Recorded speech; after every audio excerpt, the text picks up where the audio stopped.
Imagine that. So, you know, we want good stewardship in Havertown. It makes a difference when you go out and vote and elect leaders. Rob McCord, our state treasurer, is a fine example of an independent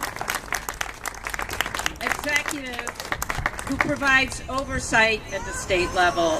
Rob McCord has turned around the 529 plan, providing great investments for our children and families who are trying to invest in college.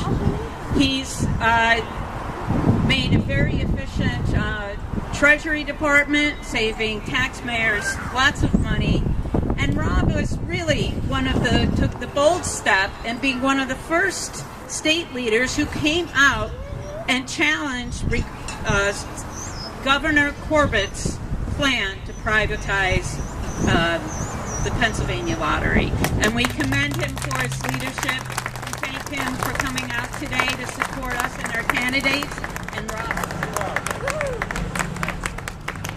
It's always a pleasure to be here. I live really close by. I see my good friend Jack Stolzheimer, who's retired from Treasury to be a rich guy business leader, you know, so he doesn't have to dress up anymore, you know. Listen, it's always an honor to be here. Those of you who know Greg Vitale, which is pretty much everybody, right? Please give Greg a round of applause. He's one of the hardest working public servants I've ever met. Great leader on environmental issues, just a great human being. So many of these people are already friends. It's kind of fun to see you running. What I could do with Bill Clinton's look, it's a name. I just can't. But it's really a pleasure to come out here. I just want to do two things. I want to thank you, and I want to be one of the many to help rev you up for the work ahead over really the next 18, 19 months.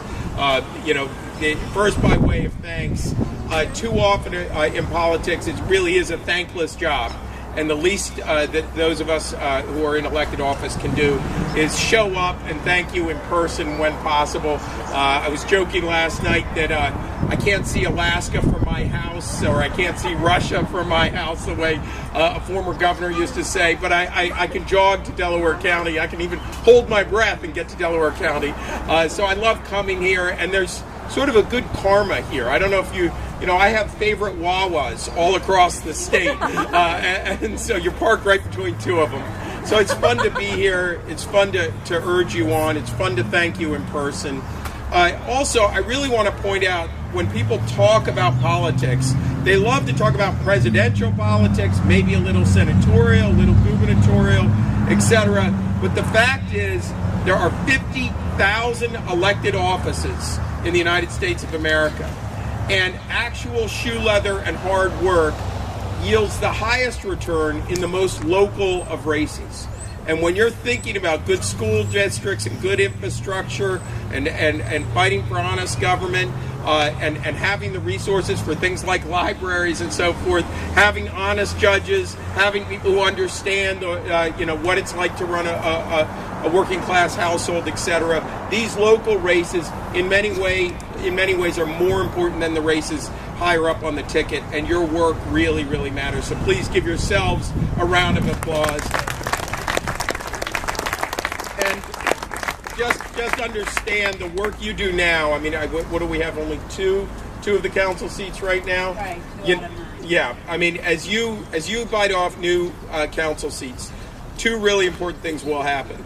The first is you get innovation, fresh voices, fresh eyes, a fresh look.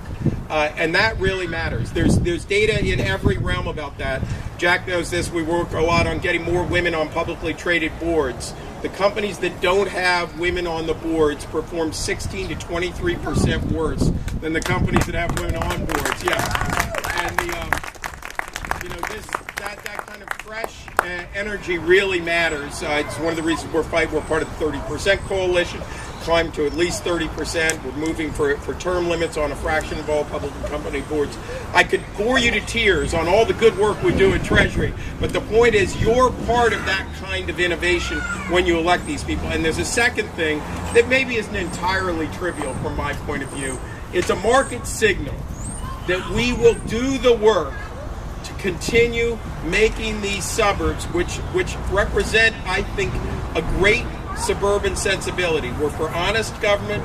We believe in private sector jobs, but we know they depend on a strong public sector. We want to protect the environment, but we also know how to do it in a way that won't impair, in fact, will create jobs.